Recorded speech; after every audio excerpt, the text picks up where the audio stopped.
Honorable Chief Justice of India, Justice Datuji, Honorable Chief Minister of Chhattisgarh, Dr. Raman Singh Ji, Honorable Chief Justice of the High Court of Chhattisgarh, Justice Naveen Sinha Ji, Shri Mahesh Garbda, Minister of Law, Government of Chhattisgarh, Shri Prem Prakash Dubey, Minister of Higher Education, Government of Chhattisgarh, Professor Sukhpal Singh, Vice Chancellor of this university, distinguished guests, ladies and gentlemen. I am happy to be here in Raipur to address today's convocation. This first visit of mine to Raipur is an eye-opener. Naya Raipur is an excellent example in city planning, and I felicitate the Honorable Chief Minister Raman Singh Ji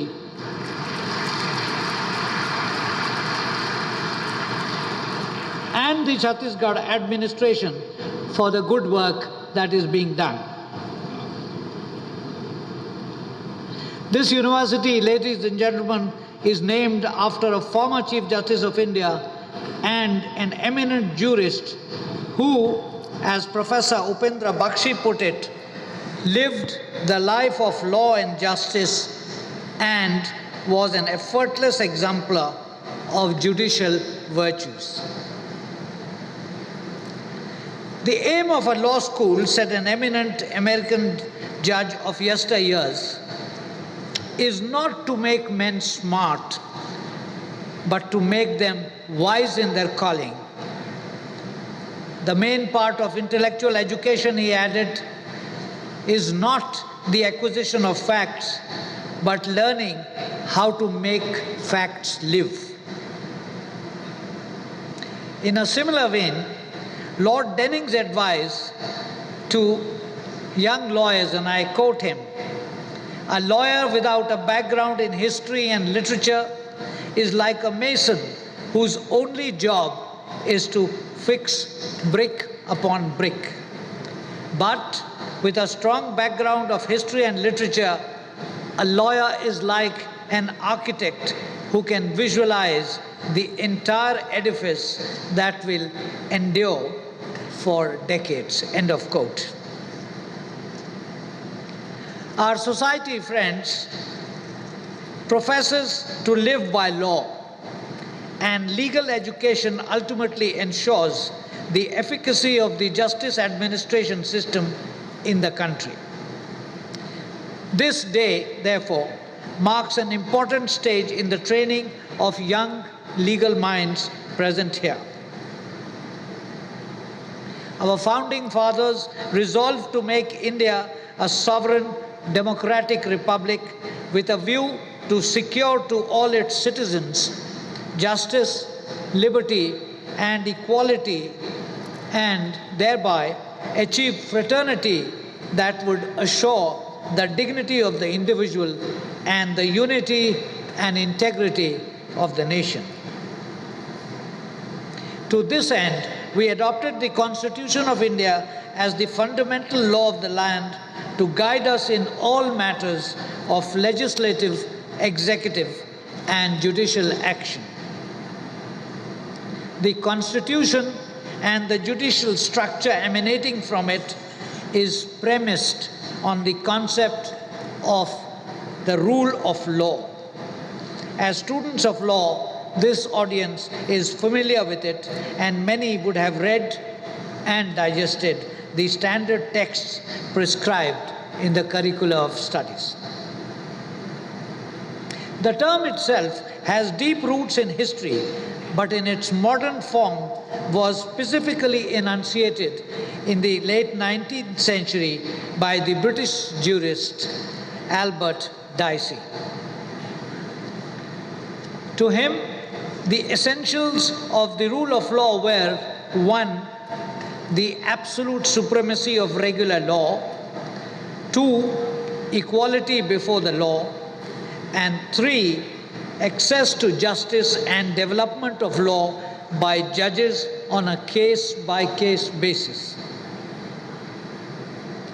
Echoing Dicey, the philosopher John Rawls has stressed that there is no offense without a law. As he put it, nulla pena sine lege. This requirement in turn demands that laws be known, that they be general, that penal laws should not be retroactive to the disadvantage of those to whom they apply, and finally, that the legal system must respect the dictates of natural justice. Since justice is the first virtue of institutions, and the rights secured by justice are not subject to political bargaining or to calculus of social interests.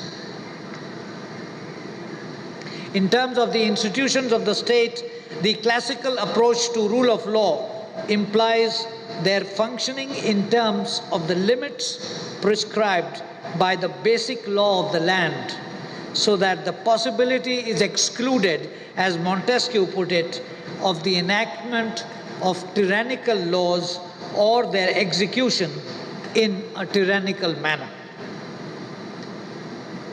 This further safeguarded by the judicial power discharging its functions independently of the legislature and the executive. Thus, the essence is that all authority is subject to and constrained by law. Over time and in different societies, these principles have been challenged, amplified, and modified.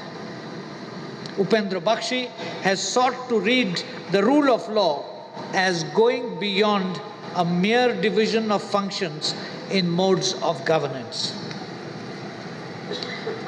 To him, it is the rule of good law and is as such reflective of the struggle of a people to make power accountable, governance just, and state ethical.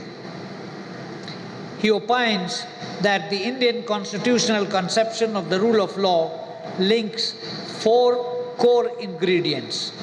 1 is right, 2nd is development, 3rd is governance, and the 4th is justice. The Constitution of India embodies the modern concept of rule of law with the establishment of a judicial system which should be able to work impartially and free from all influences. Its section on fundamental rights elucidates this in some detail.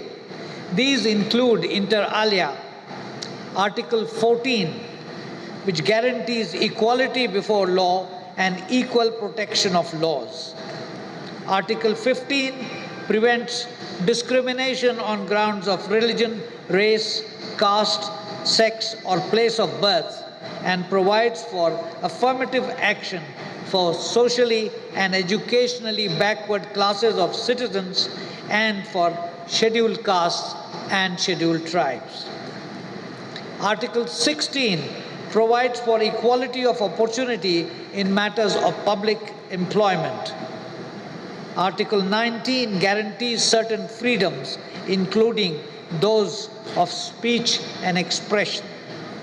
Article 21 guarantees that no person shall be deprived of his life or personal liberty except according to the procedure established by law. Article 22 provides protection against arrest and detention. Article 25 guarantees the right to freedom of conscience and free profession, practice, and propagation of religion. Article 29 protects the cultural and educational rights of minorities. And Article 32 guarantees the right to move the Supreme Court of India to ensure the enforcement of fundamental rights conferred on citizens under Part 3 of the Constitution.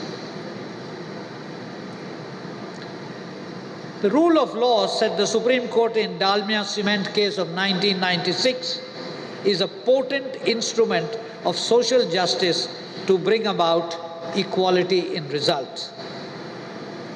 In the Golaknath case, the meaning and scope of rule of law under the Indian Constitution was expanded. It is now regarded as a part of the basic structure of the Constitution and therefore cannot be abrogated or curtailed even by the Parliament. In the case of Bachan Singh versus the state of Punjab, the court emphasized that rule of law excludes arbitrariness and unreasonableness. To ensure this, it suggested that while it is necessary to have a democratic legislature to make laws, its powers should not be unfettered, and that there should be an independent judiciary to protect the citizens against the excesses of executive and legislative power. In the Maneka Gandhi case, the Supreme Court established the requirement of reasonableness and non-arbitrariness of procedure in Articles 21 through Article 14 and ruled that a law prescribing a procedure for depriving a person of personal liberty will have to meet the requirements of Article 21 and also of Article 19 as well as of Article 14. The procedure must be just, right and fair and not arbitrary, fanciful or oppressive. It should conform to the principles of natural justice. Earlier, a senior law officer of the government addressed this problem candidly and sought answers to specific questions. 1. Have the constitutional organs of the state, the legislature, the executive and the judiciary, discharged the obligations placed on them by the Constitution? 2. Have they functioned within the limits set forth by the Constitution? 3. What is the perception of the public with regard to their functioning? And 4. To what extent is the perceived erosion in their working the result of intra-institutional and inter-institutional problems? His answers to these questions were unedifying. Firstly, the rule of law in India is under serious threat. Secondly, there is a widespread popular disillusionment. Thirdly, there are cancerous developments eating into the fabric of each institution, and each is destroying itself from within. And fourthly, if these trends are not arrested, they are bound to be destructive of the Indian state in the long run. In a similar vein, but commenting on the wider picture, civil society groups in the country and abroad have observed that the rule of law in India is in a downward spiral and that the primary responsibility for it lies with the delayed justice dispensation system. It would thus appear that both in terms of procedural technicalities and substantive content, there is a sense of unease with regard to the working of the rule of law. Why has this happened? The answer is to be sought in the functioning or malfunctioning of the institutions of the state that have led to this cancerous development. An institution-wise assessment would therefore be in order. The United Nations Research Institute for Social Development published in January 2006 a study of the Indian Parliament as an instrument of accountability. It concluded that the Parliament is increasingly becoming ineffective in providing surveillance of the executive branch of the government. One part of this is attributed to the behavior patterns of the members of parliament and the wastage of time that could otherwise be devoted to legislative duties and scrutiny of executive action. Another reason is the increasing complexity of modern governance and the resultant need for greater professionalism in legislative work. The requisite correctives are not forthcoming. As a result, a hobbled legislative has ceded ground not to the executive or to the external forces, but to the judiciary. In regard to the executive, the balance between the political and professional components has been disturbed. This is evident in the functioning of the civil service and particularly of the police. Thus, the myth of authority on which the power of the state depends has been dented and resulted in what Mr. Fali Nariman has called executive underreach. As for the judiciary, the traditional public esteem for the judiciary has been reinforced by its activism in contrast to the failure of the executive to apply correctives on matters of concern. This is particularly true of its good work in expanding the ambit of rights. On the other hand, the lack of access to justice, the high cost of it, delays in the delivery of justice, lack of a mechanism for accountability, and allegations of corruption have, together, given rise to doubts and added to the pervasive pessimism about the efficacy of institutions. One law officer has also expressed concern over the increasing disregard of the salutary doctrine of precedence.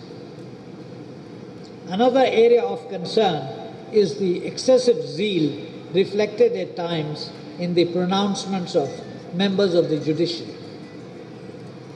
Some observers have asserted that the Supreme Court has given up any formal pretense to the doctrine of the separation of powers. This is perceived to upset, as a former Speaker of the Lok Sabha observed, the fine constitutional balance and the democratic functioning of the state as a whole. Friends, it is evident from the foregoing that our doctrinal commitment to the rule of law notwithstanding, the implementation of the principle compels us to conclude that the glass is half full and that the shortfalls are corroding the edifice so diligently put in place by the founding fathers of the Republic. The root cause of this shortfall is the absence of what Mr. Soli Soramji has recently called the rule of law, temperament and culture. Perhaps Dr. Ambedkar had premonition of the lurking dangers. In his concluding speech in the Constituent Assembly of India in 1949, he cautioned fellow citizens about the pitfalls and offered a three-point corrective that remains relevant. These were: 1. Hold fast to constitutional methods of achieving our social and economic objectives. 2. Not to lay their liberties at the feet of even of a great man, or to trust him with power which enables him to subvert their institutions. And 3. Make our political democracy a social democracy as well. I thank you for inviting me here today. I urge you to implement Ambedkar's correctives. And I wish you success and happiness. Jai Hind.